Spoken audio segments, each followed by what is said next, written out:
The Clock of Eldoria. In the ancient land of Eldoria, where skies shimmered and forests whispered secrets to the wind, lived a dragon named Zephyros.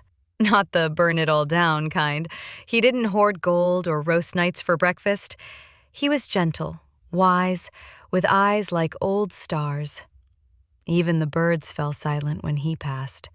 Zephyros guarded something far more precious than treasure, a giant clock carved into the mountain face.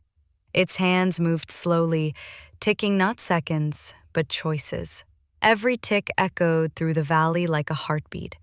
One day, a young boy named Kael stumbled into Zephyros's cave, breathless and angry. "I wasted my morning chasing butterflies," he said. "Now I've missed the village trials. I'll never be chosen." Zephyros blinked slowly. "Butterflies are beautiful," he said. "But they don't wait." Kael kicked a stone. "I thought I had time." The dragon rose, his wings casting shadows like sundials across the cave. "You did," he said. "But time doesn't care what you think. It only cares what you do." Oof. Harsh truth from a creature who literally naps for centuries. Zephyros led Kael to the mountain clock. "Each tick is a door," he said.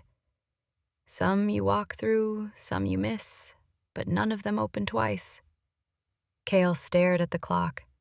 The hands moved again. Tick. A door closed. That day, Kael didn't cry. He didn't beg. He learned. He returned to the village, not to complain, but to prepare. He trained harder, listened deeper, rose earlier, and when the next trials came, Kael didn't chase butterflies. He chased purpose. Years later, when Kael became the village leader, he returned to Zephyros. The dragon was older now, his scales like faded constellations. Kael bowed.